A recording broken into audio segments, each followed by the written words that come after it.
नमस्ते प्यारे भैया बहनों, आदर्श शिक्षा समिति सिरोही द्वारा संचालित ऑनलाइन शिक्षण के क्रम में आपका स्वागत है। पिछले अध्याय में हमने जो पाठ जल था, पांचवा पाठ क्रमांक इसका 5 है और इसका भाग जो है वो दूसरा है। इससे पूर्व हमने जो पढ़ा वह था किस प्रकार से धरती पर बारिश होती है, किस प्रकार से जल समुद्र से और विभिन्न जलाशयों से वाष्पीकृत होकर आकाश में जाता है और संवहन की प्रक्रिया के द्वारा पुनः धरती पर बादल के रूप में या पानी के रूप में बरसकर और यह चक्र निरंतर चलता रहता है और इस प्रकार बारिश होती है। भैया बहनों, आज हम इस पाठ का अगला चरण पढ़ेंगे।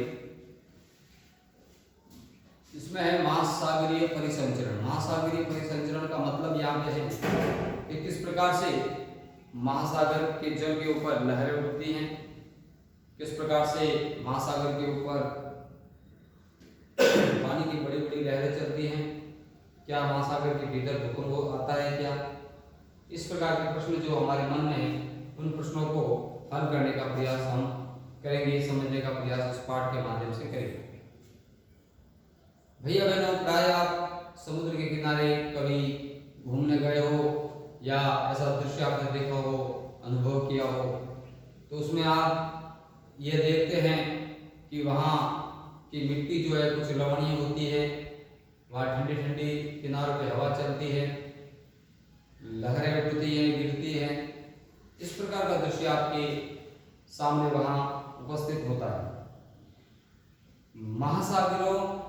महासागरीय जो लहरें होती हैं या महासागर की जो गतियाँ होती हैं, उनके आधार पर हम इसको 3 भागों में बांट सकते हैं: तरंगे, ज्वार भाटा और धाराएं।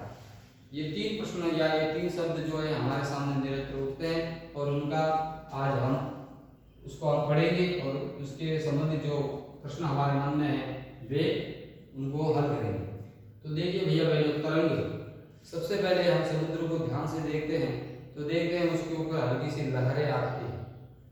ये लहरें बड़ी भी हो सकती है, छोटी भी हो सकती है और इन लहरों को हम तरंगे कहते हैं। ये महासागरीय तरंगे हैं। अब महासागरीय जल का सतह पर, जैसा कि श्याम पट आप देख रहे हैं, महासागरीय जल का सतह पर जल का उठना और गिरना तरंग कहलाता है और ये तरंगे कभी कभी विस्तृत और बहुत ही अत्यधिक मात्रा में बड़ी भी हो सकती है। समुद्र के भीतर भूकंप, भूस्खलन इत्यादि भूगर्भीय क्रियाओं के माध्यम से जब सतह पर लहरें उठती हैं तो उन लहरों की ऊंचाई बहुत अत्यधिक होती है। प्राय यह ऊंचाई 15 मीटर तक हो सकती है। इस प्रकार इन 15 मीटर की लहरों को हम क्या कहते हैं, उससे सुनामी। गुजरात में और जो तटवर्तीय भारत के जो राज्य हैं वहाँ पर प्राय इस प्रकार की सुनामी आती रहती है। और ये जो जल है भैया बहनों, जल राशि महासागर में था है, लेकिन वह लवणीय है। आप सभी को पता है उसमें लवण मिले रहते हैं, जिसके कारण वह हमें समुद्र का जल जो खारा है। मैंने पिछली बार बताया था आपको कि समुद्र का जल खारा है लेकिन बारिश का जल मीठा क्यों है।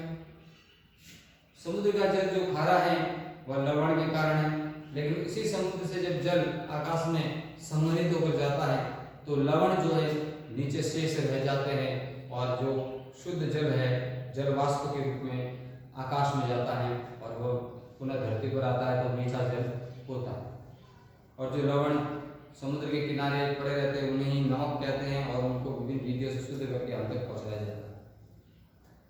भैया बहनों, इसी प्रकार से ये तरंगे होती है जो समुद्र तटीय जीवन को प्रभावित करती है, जो समुद्र के ऊपर गिरती है, उठती है।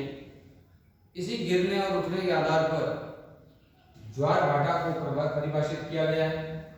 ज्वार भाटा दिन में दो बार अवश्य ही आता है। ज्वार भाटा आने का प्रमुख कारण क्या रहा होगा या क्या रहता है, इस पर हम भैया बहनों आओ चर्चा करते हैं। भैया बहनों, इस पृथ्वी के ऊपर ज्वार भाटा या समुद्र के ऊपर जो ज्वार भाटा आता है पृथ्वी के ऊपर तो आता नहीं, क्योंकि पृथ्वी के ऊपर चंद्र ये महासागर है, तो इस पृथ्वी के ऊपर जो महासागर उनमें जो ज्वार भाटा आता है, जल का ऊपर नीचे उठना ही ज्वार भाटा कहलाता है। अब ये ज्वार भाटा आता क्यों, ऐसा क्या है समुद्र के जल में कि ज्वार भाटा आता है? तो भैया बहनों, ये मान लीजिए समुद्र का जल है और इसके सामने इधर सूर्य है और इधर चंद्रमा है। सूर्य व चंद्रमा, ये दो जो पिंड है आकाशीय, ये पृथ्वी पर ज्वार भाटा के लिए उत्तरदायी माने जाते हैं। चंद्रमा और सूर्य का गुरुत्वाकर्षण के कारण जल ऊपर उठता और गिरता है, जिसके कारण पृथ्वी के ऊपर ज्वार भाटे आते हैं। मैंने 3 चित्र बनाए हैं आपके सामने, और ये 3 चित्र जो आप ध्यान से देखे होंगे तो इसमें कुछ न कुछ क्रियाएं हो रही है सूर्य, पृथ्वी और चंद्रमा के मध्य। भैया बहनों, जब सूर्य, चंद्रमा और पृथ्वी एक ही दिशा में, एक ही डायरेक्शन में, एक ही सीध में होते हैं, तब पृथ्वी के ऊपर गुरुत्वाकर्षण बल सबसे अधिक लगता है, जिसके कारण समुद्र के जल पर उसका प्रभाव पड़ता है। और अत्यधिक गुरुत्वाकर्षण बल के कारण ये जो ज्वार, जो समुद्र की जो लहरें हैं, ज्वार और भाटा जो है, ज्वार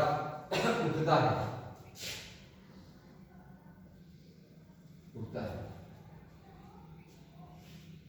ठीक है, और फिर गिरता है, उठना ज्वार, गिरा भाटा। इस प्रकार से ये जो कब सबसे अधिक होता है व्रत ज्वार, ये व्रत ज्वार भाटा जो है वह पूर्णिमा और अमावस्या, इन 2 दिन जो है सबसे अधिक ज्वार भाटा पृथ्वी के ऊपर ज्वार आता है, जिसे व्रत ज्वार कहते हैं। इसी प्रकार से जब ये जो पृथ्वी और चंद्रमा और सूर्य, पृथ्वी और चंद्रमा के मध्य जब अत्यधिक दूरी होती है तब निम्न ज्वार आता है।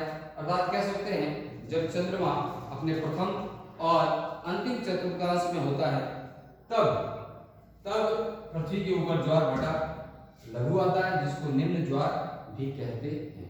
यानी जब पहला और अंतिम चतुर्थांश, यानी जब किसी भी पखवाड़े का प्रथम चतुर्थांश होता है, जब चंद्रमा की आकृति छोटी होती या दूर होता है वो पृथ्वी से, उस समय यह जो लघु ज्वार की स्थिति बनती है, लघु ज्वार की स्थिति आपके सामने उत्पन्न होती है। लेकिन पूर्णिमा और अमावस्या के दिन तीनों एक डायरेक्शन में होने के कारण, एक ही सीध में होने के कारण पृथ्वी की सतह पर गुरुत्वाकर्षण बल इनका सूर्य और चंद्रमा का अत्यधिक लगता है, जिसके कारण यहाँ पे बड़े बड़े ज्वार आते हैं, जिसको वृत्त ज्वार कहते हैं। इसी प्रकार से हम इसको पढ़ते हैं और आगे बढ़ते हैं। महासागरीय, भैया बहनों, महासागरीय जो धाराएं होती हैं, इनके संदर्भ में हमारे मन में प्रश्न उठते हैं कि ये क्या होता है। महासागरीय जो धाराएं होती हैं वे निश्चित दिशा में महासागरीय सतह पर नियमित रूप से बहने वाली धाराओं को हम कहते हैं। यानी समुद्र के ऊपर एक दिशा में जो धाराएं निरंतर चलती हैं वायु की दिशा में, वे जो धाराएं चलती हैं वे भैया बहनों महासागरीय धाराएं हैं। भैया बहनों, जल धारा वह एक सीधे डायरेक्शन में चलती है, निश्चित डायरेक्शन में चलती है, जिस कारण ये महासागरीय जो धारा है 2 भागों में बढ़ जाती है। अब कह सकते हैं कि ध्रुवों की और जो हमारी धाराएं बहती हैं, अर्थात जिसका निर्माण भूमध्य सागर की तरफ होता है, उसको क्या कहेंगे हम? गर्म धारा। और गर्म जल धारा जो ध्रुवों की तरफ बहती हैं वे गल्फ स्ट्रीम धाराएं भी कहलाती हैं। दूसरी धाराएं जो होती हैं वे ठंडी धाराएं होती हैं। दूसरी धाराएं जो होती हैं वे भैया बहनों ठंडी धाराएं होती हैं। और ठंडी धाराएं जो है वो उष्णकटिबंधीय क्षेत्र की तरफ बहती है। किधर बहती है?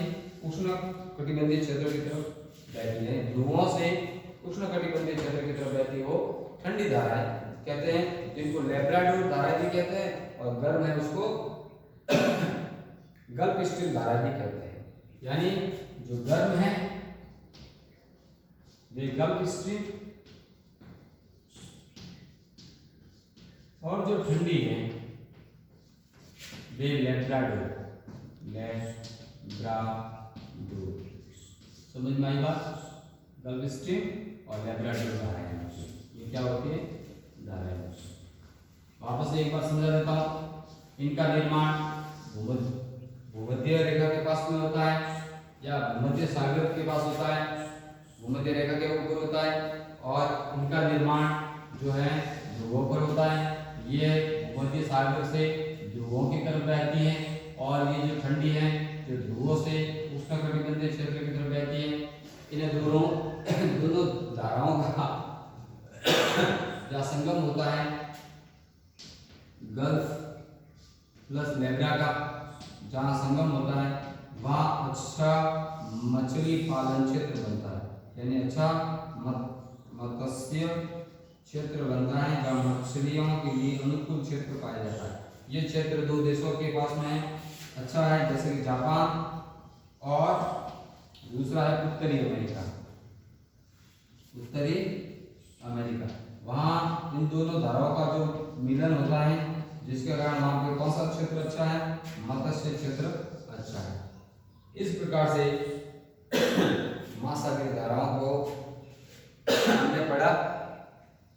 अब हम इस पाठ को ध्यान से स्वयं पढ़ेंगे किताब के अंदर, और इसके प्रश्न उत्तर की पीडीएफ जो आपके पास पहुंचेगी उसको ध्यान से अपनी कॉपी में करना है।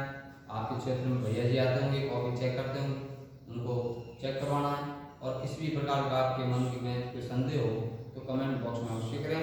उसके बाद में अपने विद्यालय का नाम, आप स्वयं का नाम उसके अंदर अवश्य लिखें। धन्यवाद।